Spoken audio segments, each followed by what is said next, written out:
Okay. Right. Okay. Let's start the attendance first. Sana Kadir Tamboli is here, or I guess not. अच्छा, साना कदर तंबली और साईनाथ साईनाथ है तो यहाँ पे शिवाक्षी भूमि भूमि तो आई थिंक प्रेजेंट है ना भूमि श्रुति श्रुति प्रेजेंट है ना Yes, sir. हाँ और शिवम शिवम नहीं आया शिवम सारी क्लासेस में आता था उधर नहीं आया ठीक है रुकता है थोड़ी देर रुक आ रहे हैं अभी और एक सपना गोफने आया सपना सपना नहीं सर। ठीक है अच्छा ठीक है ठीक तो सपना ने कौन सा एक वापस स्माइल करना सर से अपना ज्वाइन नहीं हुई। अच्छा ठीक है हाँ और वेदिका आई है ठीक हाँ रविंद्र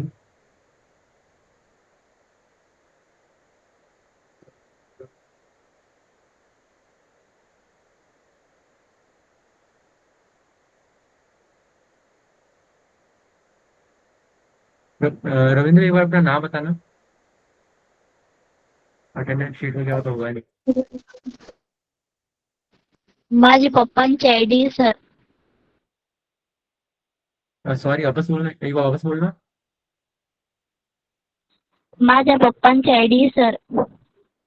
मैम वो सर वो कह रहा है मेरे पापा की आईडी है ऐसा। अच्छा हाँ पर एक बार नाम मुझे चैट में लिख दे एक बार आवाज सही से नहीं आ रहा लिख दे मैं अटेंडेंस में अच्छा और बनता है तो ठीक है तुम बाकी सब इंट्रोड्यूस नहीं करा अपना नाम तो ठीक है पता ही है बता दो जैसे फेवरेट सब्जेक्ट क्या है जैसे सोनाली तो अपना फेवरेट सब्जेक्ट बता दो सर आपने मेरी अटेंडेंस नहीं ली। अच्छा हाँ अच्छा नहीं सॉरी सोनाली प्रेजेंट ठीक है सर मेरी भी नहीं ली। नहीं तुम्हारी लगा दी मैंने बोला नहीं लगा दी मैंने सर वेदिका मोरे। हाँ हाँ वेदिका लगा दी ठीक है और हाँ तो सोनाली अपना वो बता दो फेवरेट सब्जेक्ट सर मेरा इंट्रोडक्शन दी उसको। इंट्रोडक्शन दे दो दिया नहीं था तुमने My name is Sonali Popat Raut. I live in Jatigan. I am standard in ninth standard. My favorite subject in math and science. और कौन सा सब्जेक्ट जो अच्छा नहीं लगता क्या सर? जो सब्जेक्ट अच्छा नहीं लगता भूगोल ये सब्जेक्ट अच्छा नहीं लगता। अच्छा कितना रविंद्र था ठीक And है my dream is IAS officer.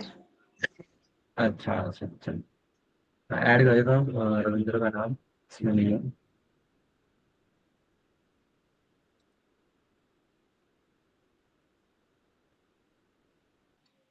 Sir आपने और कुछ कोई पूछा? ज्वाइन हुआ अ, सचिन ज्वाइन हुआ सचिन अटेंडेंस लगा दो अपनी एक बार प्रेजेंट शिवम शिवम है शायद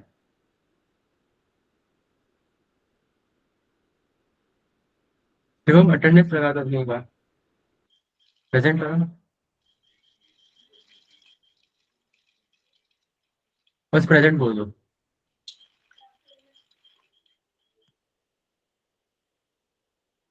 प्रेजेंट सर। अच्छा ठीक है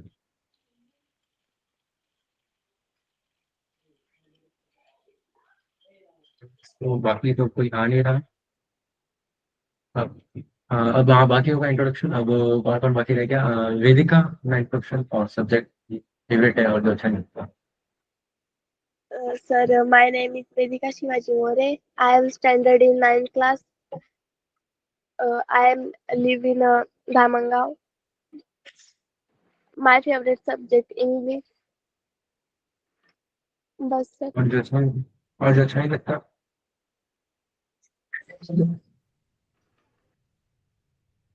भूगोल। अच्छा कौन रह गया? रविंद्र, मतलब अंकिता, अपना नाम, अपना भी इंट्रोडक्शन देते हैं एक बार, और सब्जेक्ट जो अच्छे लगते हैं। My name is Ankita Ravindra Thakur. Um, माझा आवडता विषय आहे इंग्लिश. अच्छा, और जो अच्छा नहीं लगता? Science.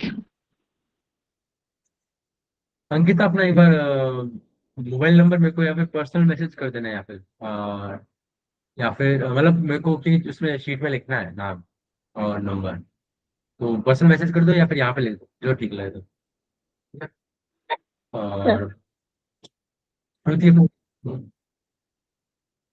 Yes, sir. My name is Shruti Santosh Pawar.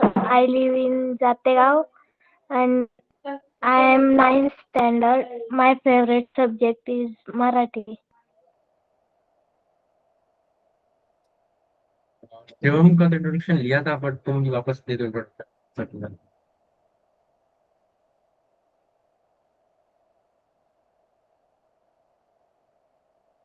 Shivam, introduction. Sir Shivam join नहीं हुआ है. अच्छा, शुभन ज्वाइनिंग, अच्छा तो कौन? अच्छा, श्राविनी, श्राविनी है वो, शायद ये ज्वाइनिंग है। तो तुम नाम से कोई जॉइन नहीं हुआ है. नहीं, तो ये सचिन पवार नाम से कौन है ये? सर मैं श्रावणी हूँ. अच्छा हाँ, वही ना, श्राविनी, हाँ, अपना इंट्रोडक्शन दे दो। My name is Shravani Sachin Pawar. I am ninth standard and my favorite subject is Marathi. I live in Jategaon. तो आज मतलब क्या पढ़ना चाहते हो? साइंस पढ़ोगे, मैथ्स पढ़ोगे, क्या पढ़ना? साइंस सर पढ़ता है, साइंस कंटिन्यू होता है। साइंस में कौन सा चैप्टर चल रहा है तुम्हारे? क्या सर तो रिपीट ये करेंगे? बोलो।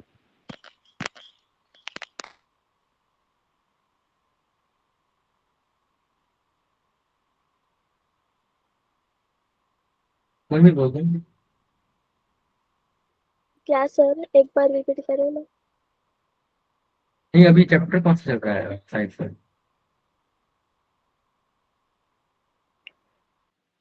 साइंस का chapter reflection of light. Reflection of light ही चल रहा है ना? हाँ, मैं पहले भी क्लास में यही करा रहा था, ठीक है, तो वही से स्टार्ट करते हैं। But study of sound, reflection of light तो पिछली क्लास हो गया था ना. स्टडी ऑफ साउंड लेंगे क्या ऐसा रिफ्लेक्शन ऑफ लाइट हो गया तुम्हारे? Sir? Yes sir. Study of sound start. Sound करना है, और बाकियों के भी रिफ्लेक्शन ऑफ लाइट हो गया? राविनी, अंकिता? यस सर, हो गया. अच्छा, सेम क्लास में हो गया, सेम स्कूल में हो गया? सर श्रुति, श्रावणी और मैं एक ही क्लास में और शिवम भी एक ही क्लास में हम. अच्छा अच्छा अच्छा। तो एक एक दो सवाल पूछूं मैं रिफ्लेक्शन ऑफ लाइट से?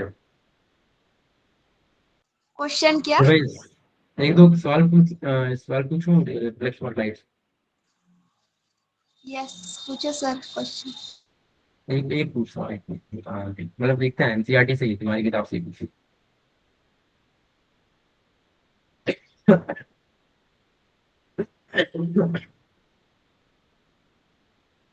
लाइक, चलो मुझे कौन डिफरेंस बताएगा प्लेन मिरर, कॉनकेव मिरर और कॉन्वेक्स मिरर के बीच में? हाथ रेज हैंड कर दो, हाथ खड़ा कर। सर थोड़ा थोड़ा बताओ क्या? हाँ, जितना बताना पता। यस सर बताती हूँ. अ, जो प्लेन मिरर रहता है ना, वो मतलब वो सरफेस मतलब वो स्ट्रेट रहता है और स्मूथ. उधर उसका स्मूथ ग्लास का पीस रहता है. बट जो कॉनकेव मिरर और कॉन्वेक्स मिरर होता है ना, कॉनकेव मिरर वो बाहर आउट आउट की जो है होते हैं ना.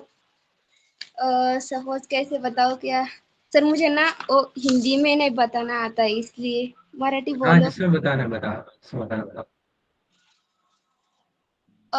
जो कॉनकेव मिरर है ना, वो ना जो बाहर की जो है, जो बाहर से होता है ना, वैसा कॉनकेव मिरर. और जो इनर रहता है ना, इनर में वो जो लाइन रहती है ना, उसको कॉन्वेक्स मिरर कहते हैं.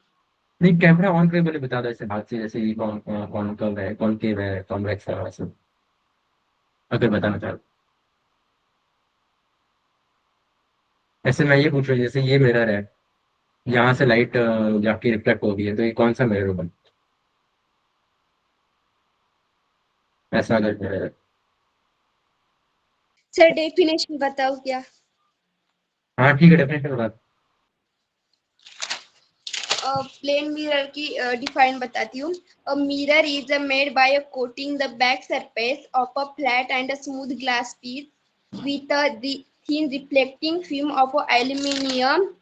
If silver is called a plane mirror and a convex mirror if the outer surface, मतलब उसका outer surface रहता है of the spherical mirror is the reflecting surface, then it is called a convex mirror and concave mirror. If the inner surface of the spherical mirror is the reflecting surface, then it is called a concave mirror. हाँ, ठीक है, ठीक है। तो मतलब यानी कि मतलब जो कॉनकेव मिरर होता है वो मतलब लाइट को कन्वर्ज करता है या डाइवर्स होता है? कन्वर्ट डाइवर्स पता नहीं क्या होता है? कन्वर्ट शब्द सुना है ना? सर आपकी आवाज ना थोड़ी थोड़ी ब्रेक हो रही है. नहीं, कन्वर्ट कन्वर्ट सुनाई दे रहा है ना? कन्वर्ट क्या होता है?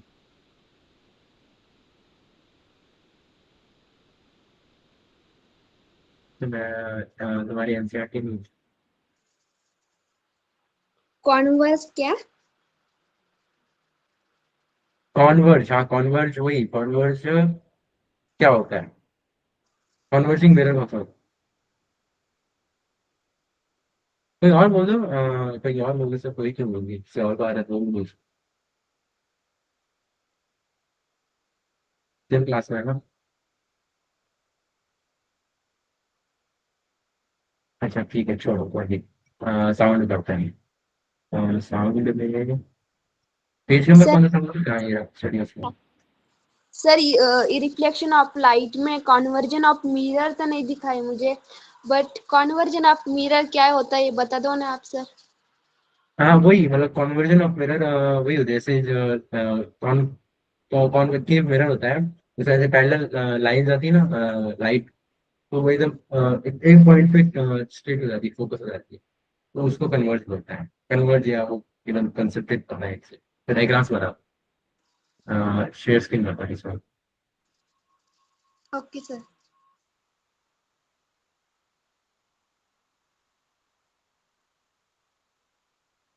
पेन दिख रही है ना? Yes sir. हाँ, से दिख रही है। जैसे ये मिरर होता है, कॉन्केव मिरर, ठीक है। इसमें जैसे ये अगर पैट और ये प्रिंसिपल एक्सिस है, इसमें जैसे ये लाइट रेज आ रही है, तो रिफ्लेक्शन के बाद ये क्या कहाँ जाती है, फोकस पे आती है? फोकस पे आती है ना? यस. हाँ, तो फोकस में यानी कि जब सारी रेज मिलके एक पॉइंट पे आ रही है तो उसे कन्वर्ज कहते हैं, कॉन्वर्ज कहते हैं। यही होता है कॉन्वर्ज। ठीक है, मतलब ओके. अगर हिंदी मीडियम है तो ये सब नहीं आएगा, पर अगर इंग्लिश मीडियम है या फिर बुक्स लोगे, उसमें मतलब ये सब बोल सकते हैं, ठीक है। और हाँ, अब कोई नहीं, अब स्टडी ऑफ साउंड बढ़ता है, ठीक है। स्टडी ऑफ साउंड, किताबें खोल दी ना सबने अपनी? Yes sir. हाँ ठीक है। तो साउंड मतलब होता क्या है, साउंड है क्या? ध्वनि. ध्वनि, हाँ ध्वनि पर साउंड, साउंड अच्छा, साउंड एक वेव होती है, वेव कैसे होता है? Sound is a form of energy which create sensation of hearing in our ears. मतलब इसका मतलब क्या है, साउंड एक एनर्जी है, मतलब ताकत है, जिससे कानों में तुम्हें सुनने का वो कुछ वो देता है कि कुछ सुन रहे हो, कुछ सुन सकते हो, वही साउंड होती है। और वो एनर्जी मतलब कैसे वो होती है, ट्रेवल होती है, वेव्स में होती है। तो और वेव्स को ट्रेवल करने के लिए एक मीडियम चाहिए होता है। इतना तो आता है ना, इतना तक पढ़ा है ना तुमने?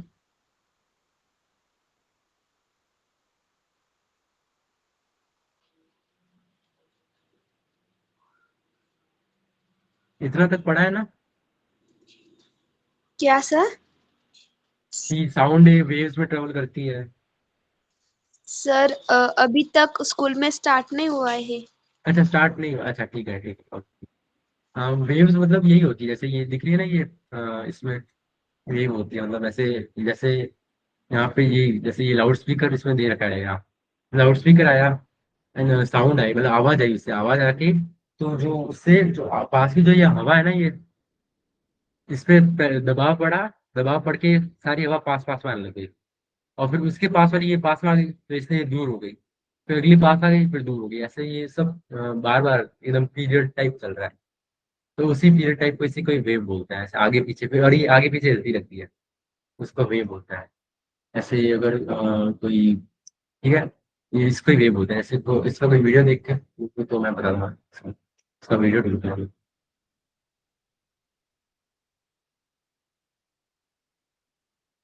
भाई, थोड़ा अच्छे समझ में आए।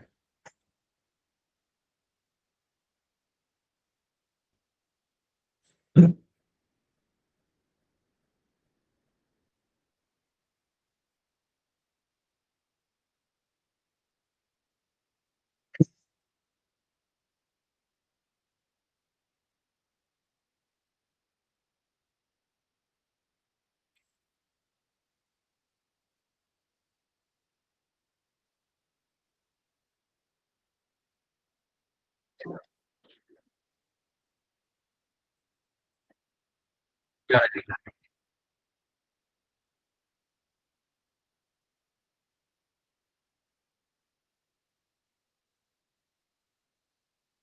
स्क्रीन दिख रही है ना,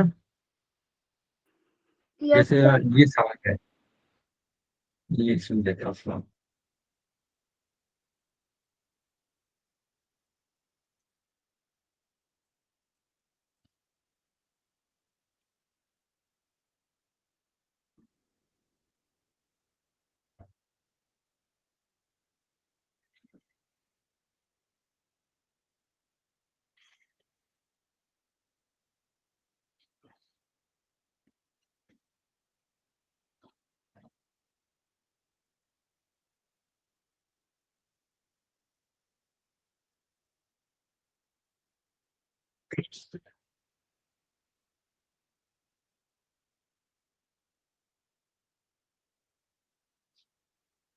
इसकी आवाज तो आ रही है ना सबके पास, नहीं सर। वीडियो, नो सर, आवाज नहीं आ रही।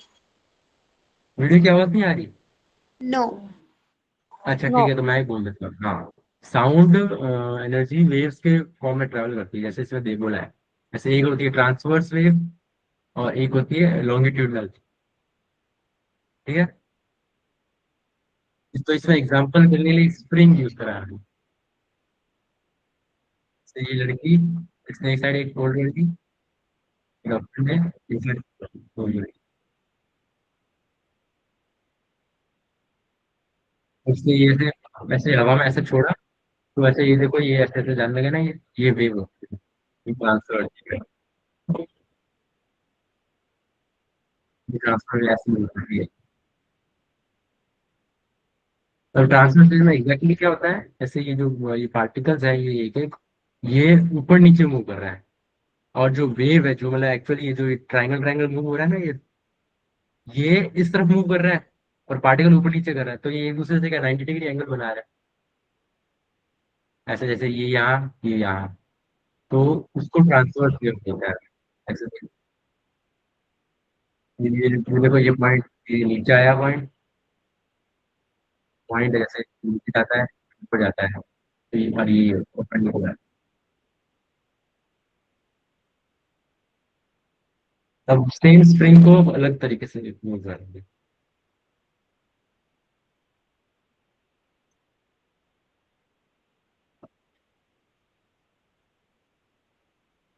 और इसमें कोई देखो, इसमें अब मूव एकदम ऐसे मूव कर रहा है, एकदम ऐसे एकदम सेम डायरेक्शन में जैसे वेव मूव कर रही है, तो एकदम सेम डायरेक्शन में जा रहा है ये, तो ये एकदम सेम डायरेक्शन यानी पैरेलल में है, जैसे ये इसमें जा रही है वो भी उसी डायरेक्शन में जा रहा है, तो एकदम पैरेलल जा रहा है, तो इसको बोलते हैं लॉन्गिट्यूडनल रेस, तो लॉन्गिट्यूडनल रेस बोलते हैं जब सेम डायरेक्शन है, लॉन्गिट्यूडनल।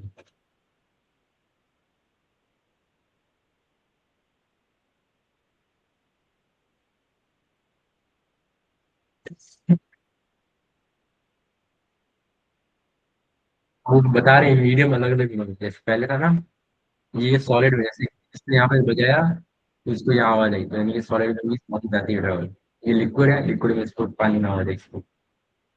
और गैस तो मतलब नॉर्मल होता है। समझ में आ रहा है ना यहाँ तक? कोई डाउट है तो पूछ लो। No doubt. क्या डाउट है?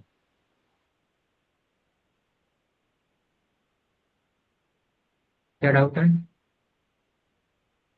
No doubt sir. अच्छा अच्छा, ठीक है, ठीक है। नहीं, बाकियों को भी आ रहा है ना? ये तो सही से, थोड़ा तेज तो नहीं है?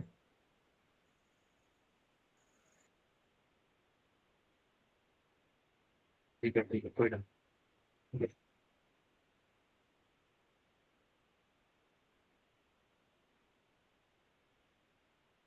अब बोल रहे हैं साउंड एनर्जी मतलब मूव करती कैसे है, तो उसमें वही है, जैसे ये इसमें आया, इसने इसको हिट करा, इसने हिट करा, बस ये दोनों ट्रैवल कर रहा है ये ये होगा सॉलिड में। सॉलिड में सब पास पास में होता है ना मॉलिक्यूल, तो इसलिए वो एक को मारा तो वो सब आगे जाके आगे जा रहा है। लिक्विड में थोड़े से दूर दूर होते हैं, तो थोड़े ज्यादा मूवमेंट कर रहे हैं, ज्यादा आगे निकल रहे हैं। थोड़ा दूर दूर है तो थोड़ा टाइम ज्यादा लग रहा है, थोड़ा ये सबसे ज्यादा टाइम साउंड लगता है, सबसे ज्यादा इसका लगता है। उससे तेज इसमें, सबसे इसका फिर इससे।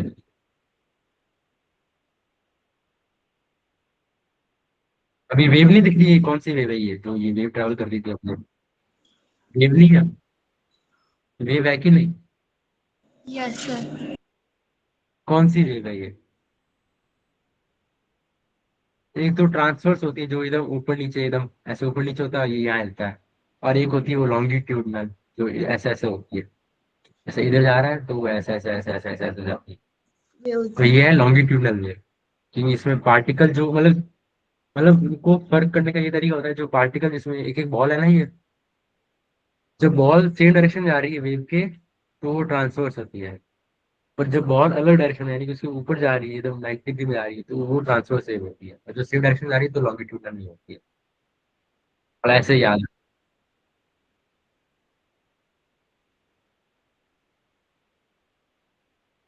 अब ये तो थोड़ा वो डेटा टाइप आ गया, अब ठीक है, मतलब नॉर्मली हमने समझ लिया ये ऐसे होता है ये, मतलब एकदम वीडियो में, ताकि वीडियो में देख सकते, ताकि ये ऐसे मूव करता है, ये पार्टिकल इधर रहता है, वो ऐसे ही मूव करता है, ताकि आपस एनसीआरटी करता है। इसमें भी यही बोला है, लाउड स्पीकर है, या पार्टिकल था, या प्रेशर आया, या फिर पास में आ गए, लेकिन दूर हो गए, फिर पास में आए, फिर दूर गए, पास में आए, दूर गए, ऐसे साउंड ट्रेवल करती है। ठीक है, कोई रीड करेगा इसे? कोई इसको भी रीड करना, हाथ खड़ा कर सकते?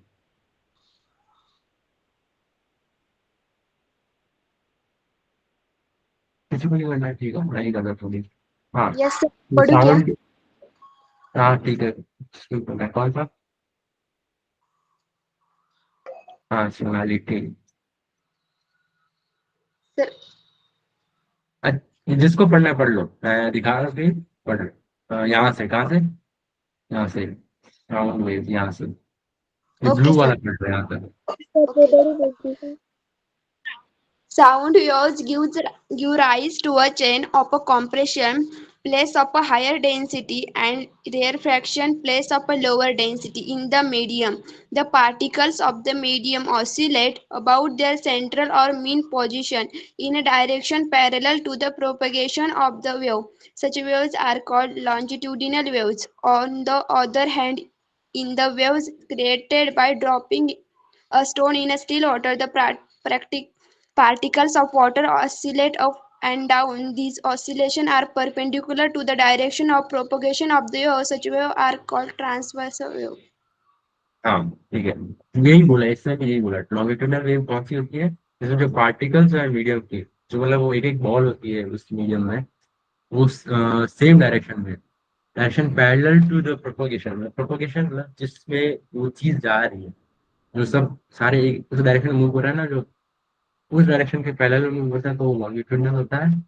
और जब ये अप एंड डाउन, तो वो परपेंडिकुलर हो जाता है, परपेंडिकुलर होती है तो ट्रांसवर्स सेम लिखनी है।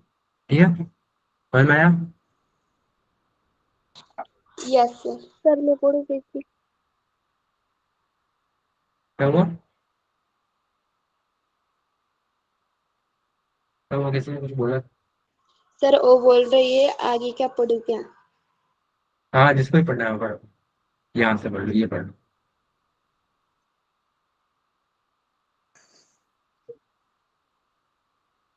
A sound wave can be shown in the form of a graph at any moment during the propagation of a sound wave. We would find alternate bands of compression and rarefaction of the medium, i.e., bands of greater and lesser density. समझ में आया ना? तो ये क्या बोल रहा है ये? तो किसी भी टाइम पे जो प्रोपगेशन, जो मतलब ऐसे साउंड जहाँ मिलती है, तो वहां पे ऑल्टरनेट बैंड, मतलब ऑल्टरनेट स्ट्राइप्स, या फिर ये ऐसे बनता है ये। जैसे तो वो एक में कंप्रेशन होता है, जैसे यहाँ पे सब पास पास में कंप्रेशन, या दूर दूर है रेयरफेक्शन, कंप्रेशन रेयरफेक्शन, तो इसी बैंड साउंड वेव ऐसे बैंड बना के ही ट्रेवल करती है। ठीक है, आगे बढ़ो।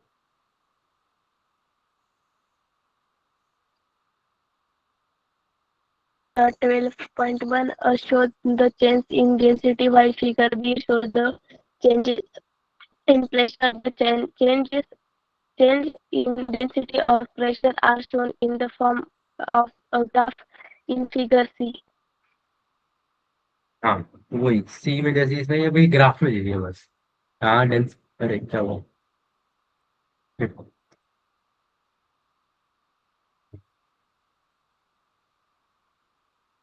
पेज नंबर कौन सा, किसी की किताब पढ़ी तो बता देना।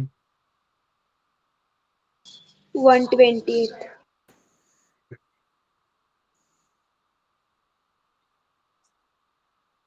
121. 128. 128. रिफ्लेक्शन ऑफ लाइट के बाद है ना? क्लियर है? हाँ सॉरी, ठीक है, हाँ वापस पढ़ो, हाँ मतलब जहाँ से पढ़ो। The wavelength of sound wave indicated by the Greek letter lambda, while its frequency indicated by nu. The amplitude, which is the maximum value of pressure or density, is indicated by A. The time taken for oscillation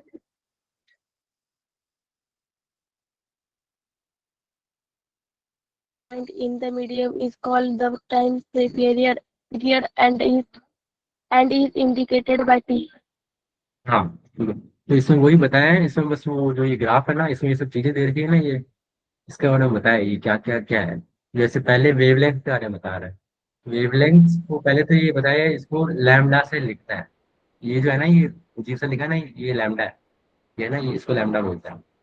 और frequency है, जो frequency है उसको हम ऐसे इससे मिलता है, ये है न्यू, एन यू है ना, न्यू, ठीक है। और मतलब ये वेवलेंथ क्या है, जो दो ये ऊपर टॉप वाले पॉइंट है ना, ये क्रेस्ट, जैसे ये जो पूरा ये पार्ट है ना, ये वेवलेंथ, यहाँ से यहाँ तक, एक एक पीक से दूसरे पीक तक, एक टॉप से दूसरा टॉप, या फिर एक बॉटम से दूसरा बॉटम, ऐसे कह सकते हैं।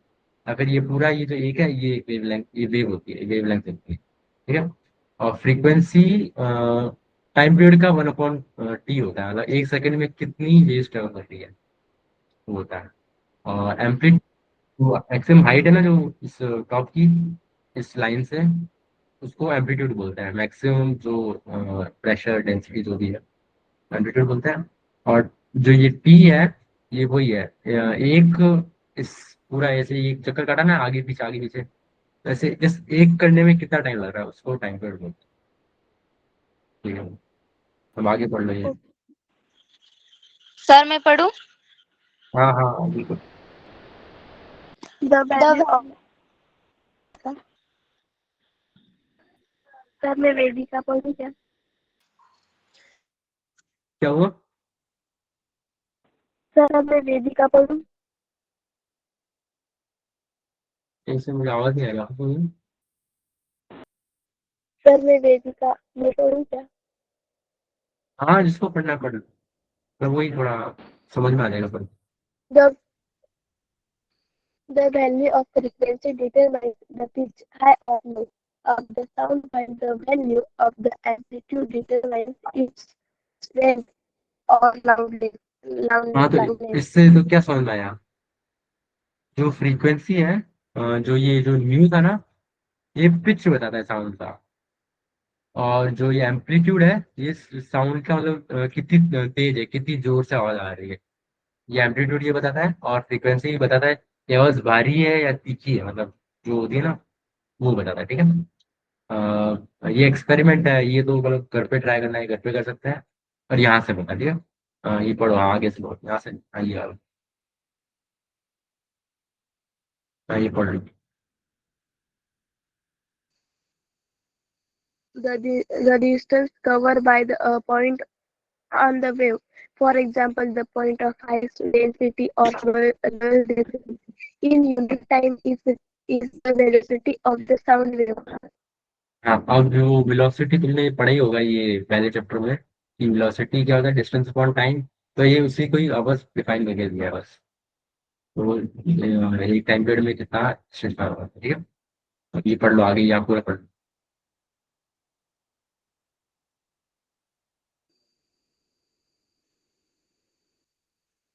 Any point on the sound wave covers a distance equal to wavelength in time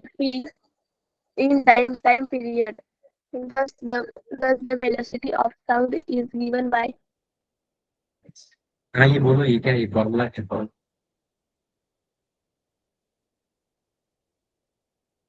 we, ये V velocity is equals to, ये है न्यू, और ये लैम्डा। n ठीक है। इसको न्यू बोलते हैं, इसको लैम्डा बोलते हैं। हाँ, बोलो बोलो, वापस बोलो, वेदी तो वापस बोलो, बात सुन। is equal to mu lambda because 1 upon t is equal to new velocity is equal to wavelength upon time period L. अब ये वेलोसिटी का इन्होंने एक और फॉर्मूला दे दिया, यहाँ डिस्टेंस अपॉन टाइम था, पर वो इन्होंने अब एक वेव में देख लिया, तो ये वेवलेंथ अपॉन टाइम पीरियड ये फॉर्मूला दे दिया। और जो 1 अपॉन जो टी मैंने बोला था ना, वही फ्रीक्वेंसी के बराबर होता है, तो ये एक और नया फॉर्मूला दे दिया। तो ये फॉर्मूला ऐसे ही 2-3 फॉर्मूले बना दिए सेम ही चीज का। ये वापस यहाँ पे सेम यही दे दिया वापस, velocity of sound, wavelength into frequency. ठीक है। अब यहाँ से पढ़ो। In any medium at fixed physical conditions, the velocity of sound of different frequencies is nearly the same. The velocity is highest in solids and least in gases. It increases with an increase in the temperature of the medium. हाँ, तो इसमें वही बोला है जो video में था, कि सॉलिड में आवाज तेज जाती है, और गैस में धीरे जाती है। क्यों? क्योंकि जो पार्टिकल्स होते हैं सॉलिड में, वो पास पास में होता है, और उसमें वो दूर दूर होता है, जिसमें गैस में तो थोड़ा टाइम लगता है ट्रैवल। फिर ये सब ये डेटा दे रखा है कि सॉलिड में एल्यूमिनियम में 5420 स्पीड से आती है, निकल में 6040, स्टील में 5900, आयरन में 5900। तो ये सॉलिड का हो गया। लिक्विड में सी वाटर 1500, 1100। और फिर गैस में देखो 200, 300, 300, 900। तो देख रहे हो, मतलब कम हो रही है स्पीड। यहाँ पे 5000, 6000 थी, यहाँ 1500 थी, यहाँ पे 900, 300, 200। बोलिए, ये बाद में मतलब पढ़ सकते हैं, ये ठीक है, मतलब पढ़ लो, हाँ पढ़ लो ये तो। The Italian physicist Borelli and Viviani in the 1660 first calculated the speed of sound. They measured the time between seeing the flash of a gun and hearing its sound from a long distance. Their value of 350 meters per second is very close to the value of 346 which is accepted today. हाँ, मतलब इन्होंने यही बताया है कि sound की जो velocity कैसे निकाली थी शुरुआत में। तो उसके लिए बताया था कि ये जो साइंटिस्ट थे, फिजिसिस्ट थे, उन्होंने क्या करा, टाइम कैलकुलेट करा फ्लैश ऑफ गन और उसकी साउंड सुनो, वैसे कैलकुलेट करता है, ठीक है। अब किसी और को पढ़ना है वेदिका लॉ सकता है, किसी और को भी रीड करना है तो हाथ खड़ा कर सकता है, आप सकता है। सर पढ़ू क्या? हाँ ठीक है, मैं यहाँ से पढ़। Velocity of sound in a gaseous medium. The velocity of sound in a gaseous medium depends on the physical condition, the temperature, the density of the gas and its molecular weight. Sir मैं इस line का अर्थ बताऊं क्या? हाँ ठीक है, ठीक है। The velocity of sound in a gaseous medium म्हणजे जो ध्वनीचा जो वेग राहतो ना तो गॅसियस मीडियम मध्ये राहतो. Medium solid liquid and gas. आणि तो कशावर डिपेंड म्हणजे कशावर अवलंबून असतो तर तो फिजिकल कंडिशन मतलब भौतिक याच्यावर अवलंबून असतो. The temperature density of the gas and its molecular weight म्हणजे जे तापमान आणि जी घनता असते त्या साऊंडची तर ती कशा मोलिक्युलर वेट म्हणजे ती मोलिक्युलर वेट मध्ये ती गॅस मधून हे होते. Second, temperature. The velocity of sound is directly proportional to the square root of the temperature of the medium. This means that increasing the temperature 4 times double the velocity. V alpha. Sir इसको क्या बोलते हैं जो हाँ, ए इसको वैसे तो alpha ही बोलते हैं, पर ये मतलब डायरेक्टली प्रोपोर्शनल, जैसे तो रेशियो यस प्रोपोर्शन पढ़ा है ना, तो ये यस सर उसका है। मैं अल्फा ही बोलने वाली थी बट मुझे कंफ्यूज हो गया था. हाँ मतलब directly proportional, V directly proportional root T. V directional proportion root T density. Directly proportional. Okay, directly proportional. The हाँ velocity of sound is inversely proportional to the square root of density. Thus, increasing the density 4 times reduce the velocity to half its value. V directly proportional 1 upon root P. Molecular weight M. Symbol. The velocity sound is inversely proportional to the square root of molecular weight of the gas.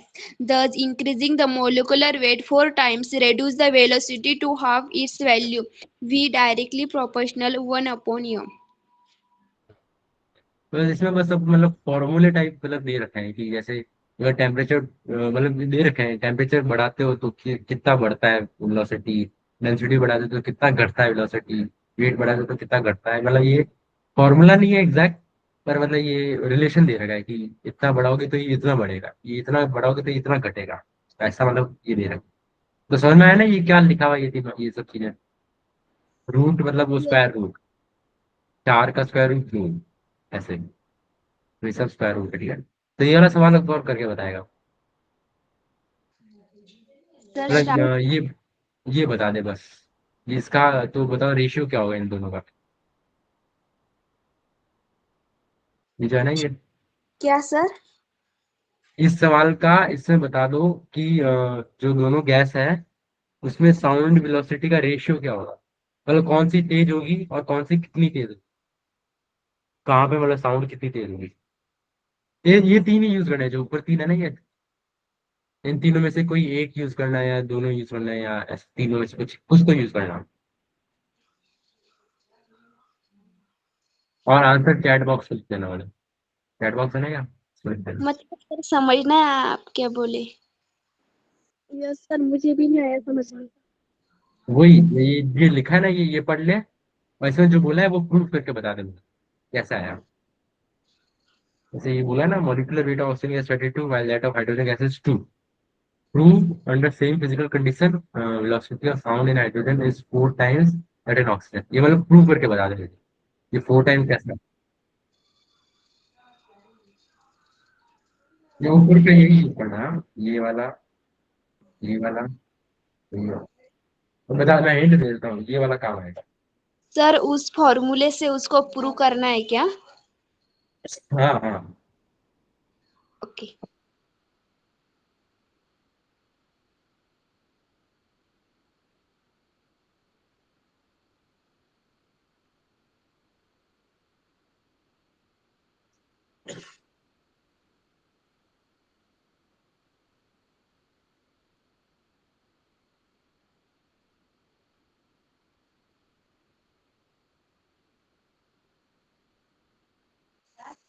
Sir sorry पर मुझे समझ में नहीं आ रहा है।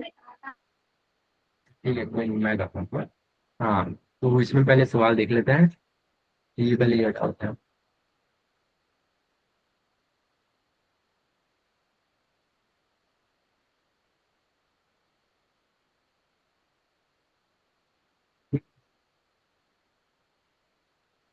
हाँ, जैसे सवाल में पहले फॉर्मूला लिख देते हैं। जो फॉर्मूला है ना, V directly proportional to 1/√m। M पता है ना सबको क्या होता है? मास। क्या होता है? सर मास। मास। मास तो होता ही है, पर वो मॉलिक्यूलर वेट उसमें जाता है ना ये मॉलिक्यूलर वेट, ये है, ठीक है। मॉलिक्यूलर वेट निकालना आता ना किसी भी मोलर कंपाउंड मास। में।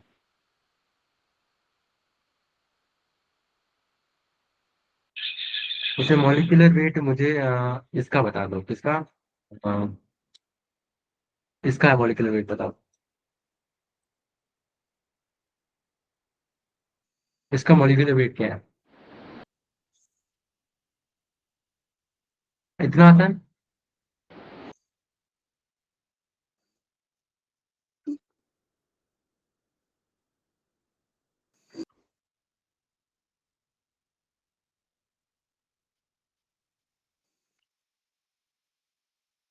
2 सर।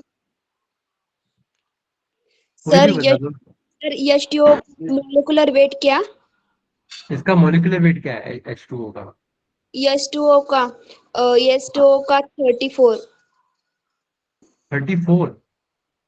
ऑक्सीजन का 32A और यश टू का 2A। नहीं नहीं, ऑक्सीजन का ये सिर्फ O है ना, तो ऑक्सीजन का 16 होता है। Sorry sorry 16। हाँ हाँ, वही 16 और 2 तो 18। इसका मॉलिक्यूलर वेट 18 है। ऐसे एक और देता हूँ, उसका भी करो, उससे काम आएगा ये, ठीक है। तो बताओ इसका कितना होता है? इसका मॉलिक्यूलर वेट क्या है?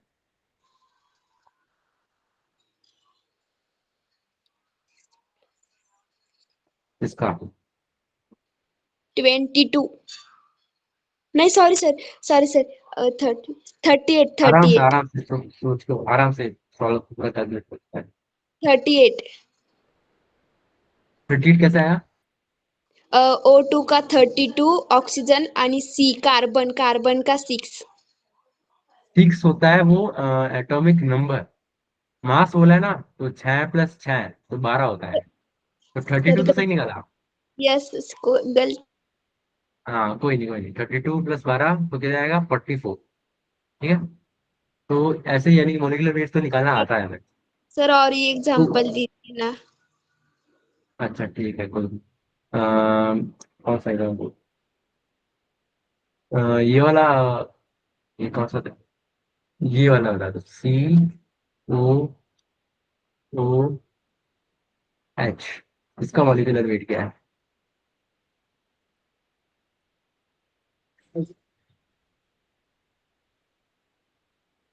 आराम से सोच के।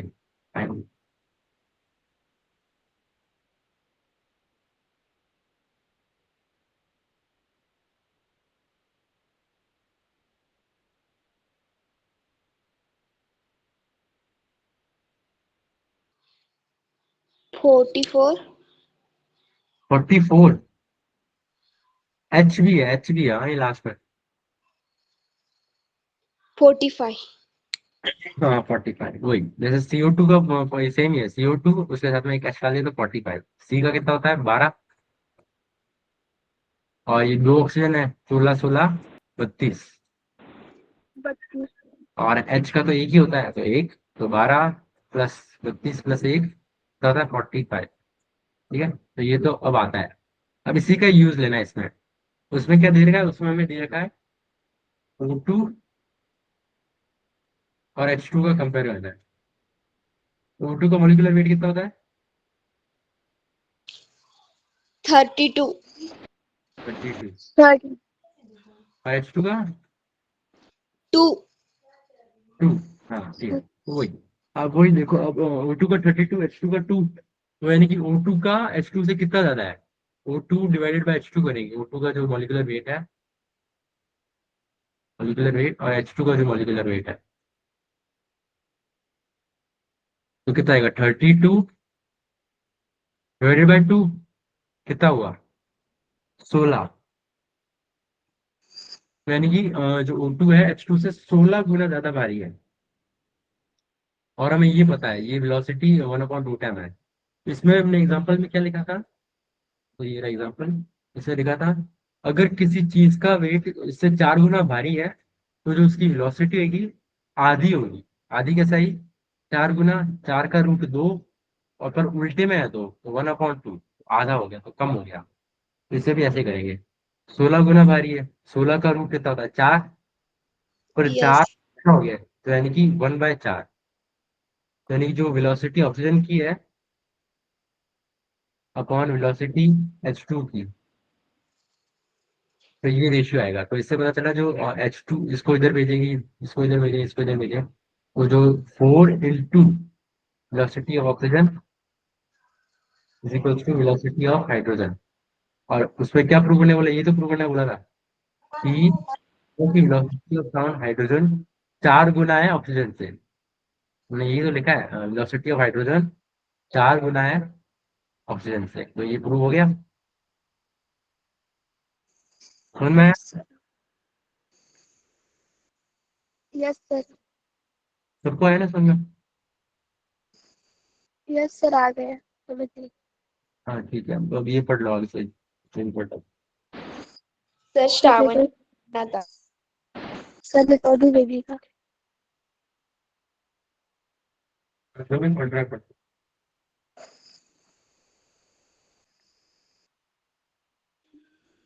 जो पहले पढ़ रहा था वही। The limits of hearing of the human ear are 20 hertz to 20,000 hertz. That is, the human ear can hear sounds or frequencies in this range. These sounds are called audible sounds. Our ears cannot hear sound of frequencies lower than 20 hertz and higher than 20,000 hertz. तो इसका हम मुझे बता दीजिए क्या हुआ है, इसका हमने समझा अभी थोड़ा सा।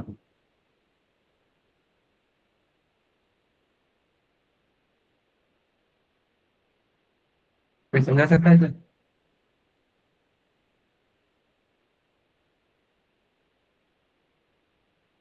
चलो,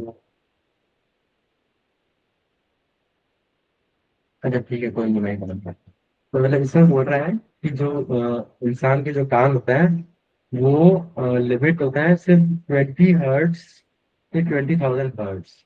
अब ये हर्ट्स क्या है? जो फ्रीक्वेंसी थी ना, हमने जो फ्रीक्वेंसी पढ़ी थी ना, जो फ्रीक्वेंसी है ना, ये फ्रीक्वेंसी, ये उसको मेजर करने की यूनिट हर्ट्स होती है। तो इंसान के जो कान होता है वो 20 हर्ट्स से 20,000 हर्ट्स ही सुन पाता है, नहीं रेंज है उनका। तो वही है, सर तो एक भी फ्रीक्वेंसी में सुन सकता है इंसान। और इन आवाजों को बोलते हैं ऑडिबल साउंड। तो इंसान होगा इस रेंज में आती है, इंसान सुन सकता है ऑडिबल साउंड। इससे कम हुई तो इंसान नहीं सुन पाएगा, 20 हर्ट्स से कम हुई तो नहीं सुन पाएगा, 20,000 हर्ट्स से ज्यादा हुई तो भी नहीं सुन पाएगा। तो जो 20 हर्ट्स से कम होती है उसको हम बोलते हैं इंफ्रासाउंड, और जो 20,000 हर्ट्स से ज्यादा होती है वो होती है अल्ट्रासाउंड। तो इसका एग्जाम्पल दे दिया था, लेकिन जो पेंडुलम होता है ना, घड़ियाल में, वो जो आवाज निकालता है वो एक इंफ्रासाउंड है। और या फिर जो vibration of earth crust just before earthquake, वो भी एक इंफ्रासाउंड है। और फिर इसमें एग्जाम्पल देनी चाह रहा हूँ कि कुत्ता, चूहा, बिल्ली, बैट, ये सब उनकी एबिलिटी होती है, ये इंफ्रासाउंड है कि उससे कम का भी सुन लेता है। तो इनके कान ज्यादा तेज होता है, अच्छे होता है। और जो बच्चे 5 साल छोटे होते हैं वो भी ऊंचा, मतलब आई अल्ट्रासाउंड भी थोड़ी थोड़ी सुन सकता है, थोड़ी मतलब 25 किलो का। और वही बैट्स, माइस, डॉल्फिन, ये भी अल्ट्रासाउंड बड़ी सकते हैं। ठीक है? और ये कोई पढ़ेगा तो मैंने पढ़ूंगा।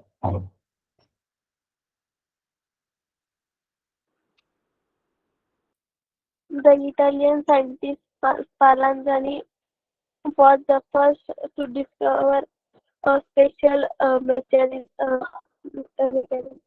present in bats. He covered various organs of bats like the eyes, nose, etc. one by one and allow them to fly in the dark, thereby discovering how they can fly easily in the dark. He found that the bats with their ears covered began to collide with whatever came in their path. Even though their eyes were open, they were of no use to the bats. He thus discovered that their ability to fly in the dark depends on their ears and not eyes. The ultrasonic sound produced by the bats, and they are reflected on hitting an obstacle. This reflected sound is received by their ears, and they can locate the obstacle and estimate its distance even in the dark. हाँ, तो ठीक है, मतलब इसमें यही बोल रहा है कि एक इटालियन साइंटिस्ट था, ये स्पलेंज़नी। वो सबसे पहला आदमी था जिसने मतलब डिस्कवर करा कि जो चमगादड़ होते हैं वो अंधेरे में कैसे देख लेते हैं, मतलब अंधेरे में कैसे उड़ लेते हैं इतनी आसानी से बिना टकराए वकराए किसी से। तो उसने एक्सपेरिमेंट में क्या करा, बहुत सारे चमगादड़ लिए और उनके कुछ कुछ ऑर्गन कवर कर दिए, जैसे किसी की आंखें कवर कर दी, किसी के कान कवर कर दिए, किसी की नाक कवर कर दी, और फिर उनको अंधेरे में उड़ाने भेज दिया। तो उससे उसको पता चला जिस चमगादड़ के कान कवर थे वो बहुत टक्कर खा रहा था, मतलब उसको अंधेरे में वो सही से उड़ नहीं पा रहा था, हर चीज से टक्कर खा रहा था। और पर उसकी आंखें खुली थी तब भी वो टक्कर खा रहा था कि अंधेरे में ऐसे दिखता नहीं। तो उसने यही डिस्कवर करा कि जो चमगादड़ होते हैं वो अंधेरे में आंखों की मदद से तो उड़ते हैं, आंखों की मदद से नहीं पता लगाते कि क्या चीज कहाँ है। वो पता लगाता है अपनी जो वो अपना अल्ट्रासोनिक साउंड निकालता है, और वो अल्ट्रासोनिक साउंड जैसे किसी, जैसे ये कोई ऑब्स्टिकल है उस पे हिट हुई, उस पे हिट होके अब वो जैसे रिफ्लेक्ट हो जाती है, रिफ्लेक्ट मतलब जैसे लाइट रिफ्लेक्ट होती है ना, जैसे साउंड रिफ्लेक्ट हो जाती है और वापस उनके कान में पहुंच जाती है। तो यानी कि उनको पता चल जाता है यहाँ पे कुछ है, इसलिए वो रिफ्लेक्ट हुई वापस। और फिर वो डिस्टेंस निकाल लेते हैं अपने दिमाग से कि इतना में रिफ्लेक्ट हुई है तो इतना दूर होगा चीज। तो वहां से मतलब पता लगा लेते हैं ये चीज यहाँ पे है तो वहाँ टक्कर नहीं खाते। तो मतलब ऐसे ये मतलब एग्जांपल दिया है कि चमगादड़ कैसे यूज करता है रस को। ठीक है, अभी तक सबको समझ में आ रहा है ना यहाँ पे, किसी को डाउट हो? जी, No, sir, no doubt. Praveen, श्रुति, तेरे डाउट तो नहीं? No, sir. No, sir. तो समझ में आ रहा है ना? Yes. ठीक है, थोड़ा सा और पढ़ते हैं फिर बताऊंगा। अब ये यूजेस पढ़ लेते हैं, ठीक है। ये यूजेस ऑफ अल्ट्रासोनिक साउंड, इसमें यूजेस में बता दिया है कि जो शिप होती है, जो जहाज होता है ना जो समुद्र में तैरता है, वो अल्ट्रासोनिक साउंड यूज करता है समुद्र में तैरने के लिए, ताकि कोई भी चीज नीचे हो तो वो ऐसे ही रिफ्लेक्ट हो जाएगी और उसे तो पता चल जाएगा कुछ नीचे है, यानी कुछ है यहाँ पे, ठीक है। और to join plastic surface together, वही मतलब प्लास्टिक सरफेस को जोड़ने में भी काम आता है। और to sterilise liquid like milk by killing bacteria, milk keeps for longer duration. मतलब अल्ट्रासोनिक साउंड दूध को मतलब साफ साफ करने में भी मतलब काम आता है, मतलब तो अंदर के जो कीड़े बैक्टीरिया होता है ना उनको मार देता है अल्ट्रासोनिक साउंड, कि वो बहुत तेज होती है, ठीक है। और ये एकोकार्डियोग्राफी, मतलब जो हार्ट बीट मापते हैं ना, वो मशीन होती है ना सोनोग्राफी, वो अल्ट्रासोनिक साउंड से ही काम आती है। तो अल्ट्रासोनिक साउंड वेव्स भेजता है और उससे फिर पता लगाता है कि दिल कितना धड़क रहा है, ठीक है। और फिर उसमें भी सोनोग्राफी से ये भी पता चलता है कि इमेजेस मतलब अंदर के जो दिल, पेट, लंग्स, वो सब देखने में भी अल्ट्रासाउंड साउंड काम में आता है, ठीक है। और इंडस्ट्री में भी मशीन के कुछ जो पार्ट होते हैं जहाँ हाथ वाथ में पहुंच पाते हैं, तो वहाँ पे भी वही अल्ट्रासाउंड साउंड यूज करते हैं, उसको साफ कर देते हैं कि आवाज कहीं भी चली जाती है। और मेटल ब्लॉक्स होता है ना, उसमें क्रैक या फॉल्ट बताने के लिए अल्ट्रासाउंड साउंड यूज करते हैं। फिर क्रैक होएगा तो वहाँ पे वो रिफ्लेक्ट होकर वापस आ जाएगा, तो पता चल जाएगा कि क्रैक है, तो ये अच्छा मेटल हुआ, ठीक है। तो Oh, और तो इतना और कुछ नहीं है, और किसी को कुछ डाउट है अभी इस क्लास में? कुछ सर और पढ़ना था किसी को? हाँ। सर, सर मुझे रिफ्लेक्शन ऑफ लाइट का जो एक्सरसाइज है ना, उसमें एक डाउट था। कौन सा? बोले व्हाट्सएप पे भेज दिया, इसमें दिखा दे दो। इसमें से कौन सा? 5 क्वेश्चन वाला बी। इसका बी, ये वाला। यस सर, वो मुझे समझ नहीं आ रहा है। अच्छा ठीक है, अगर जिनको सुनना है तो वो क्लास में आ जाओ, बाकी जिसको हो गया तो लीव कर मतलब जा सकता है। ठीक है। हाँ तो इसमें क्या बोला है, इसको रीड करना है एक बार वो वापस। रीड करूँ क्या? हाँ सवाल दो। A convex mirror has a focal length of 18 centimeter. The image of an object kept in front of the mirror is a half the height of the object. What is the distance of the object from the mirror? ठीक है, पहले इसमें बोला है एक convex mirror है, उसकी focal length कितनी है, 18 सेंटीमीटर। और उसमें दे रखा है जो इमेज है ऑब्जेक्ट की, जो मिरर के सामने जो इमेज बनी है, जो मिरर के सामने बनी है, उसकी हाइट असली ऑब्जेक्ट की हाइट से आधी है, मतलब इमेज छोटी बनी है। तो जो हमें पता है कि कॉन्वेक्स मिरर में हमेशा इमेज छोटी बनती है। तो अब पूछा है कि ऑब्जेक्ट की डिस्टेंस बताओ मिरर से। तो तुमने एक फॉर्मूला पढ़ा होगा, मैग्निफिकेशन फॉर्मूला पढ़ा है?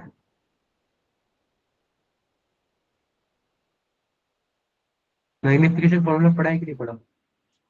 क्या सर? मैग्निफिकेशन फॉर्मूला पढ़ा है? नहीं।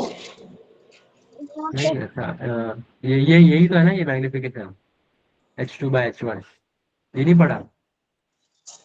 नहीं सर। नहीं पढ़ा नहीं। ये?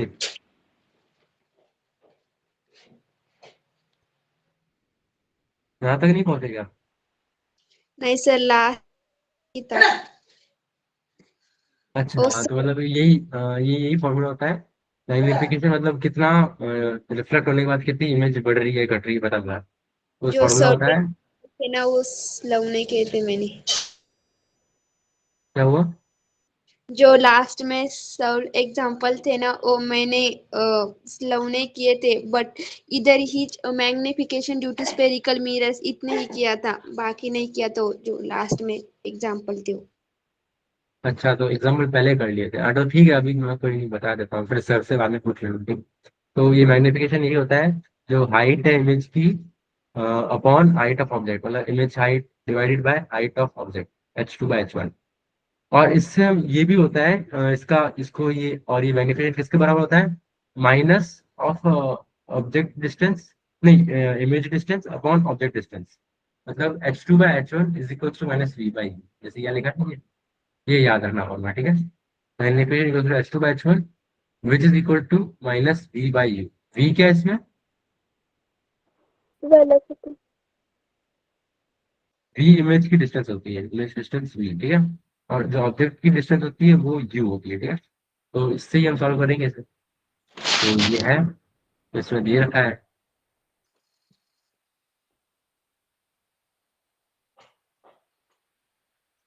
इसमें फोकल लेंथ दे रखी है, फोकल लेंथ कितनी, 18 सेंटीमीटर रहता है।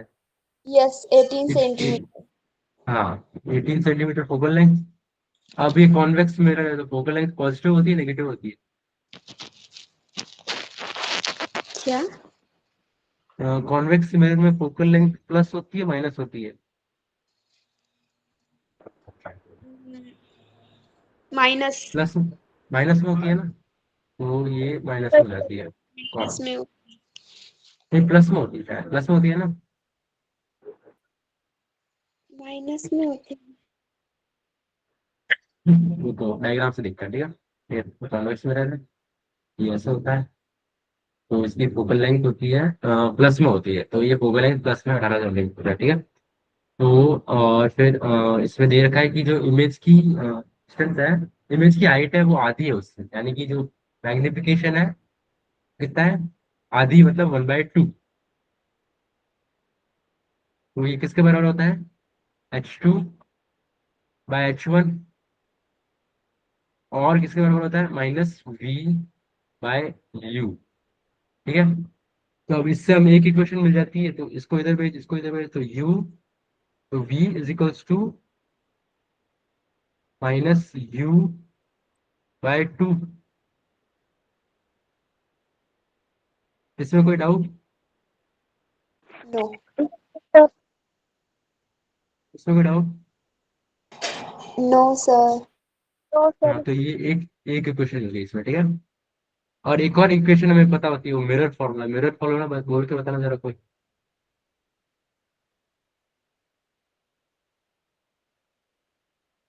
मिरर फॉर्मूला क्या होता है, ये बताओ।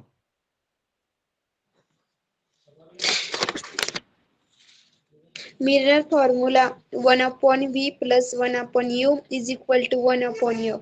मी स्पोकन ले। Equal to 1/f। हाँ, वही तो मेरा फॉर्मूला होता है, 1/v plus 1/u equals to 1/f। Yes. हाँ, तो अब हमने v की वैल्यू u के टर्म्स में निकाल ली, तो v कितना -u/2 होता है, इसमें पुट कर दूं मैं। तो 1/-u/2 plus 1/u is equals to 1/f। f हमें पता है कितना 18 सेंटीमीटर होता है, तो 1/18। ठीक है। अभी u/2 नीचे है, तो ये 2 ऊपर चला जाएगा, तो क्या हो जाएगा -2/u plus 1/u is equals to 1/18। तो -2/u plus 1/u -1/u is equals to 1/18। उल्टा, दोनों को उल्टा करेंगे तो u आ जाएगा -18 सेंटीमीटर। अभी माइनस क्यों आया है, क्योंकि ऑब्जेक्ट हमेशा लेफ्ट साइड में होता है इसके, तो इसलिए वो नेगेटिव आया। आंसर क्या है? 18 सेंटीमीटर। वही मतलब माइनस तो साइन बता रहा है, बाकी 18 सेंटीमीटर आंसर है, 18 हाइट। समझ में आ गया? Yes sir. हाँ, यस तो सर। ठीक है। सबको समझ में आया? तो answer yes sir. Yes. Yes yes sir. Yes sir, आ गया समझ में।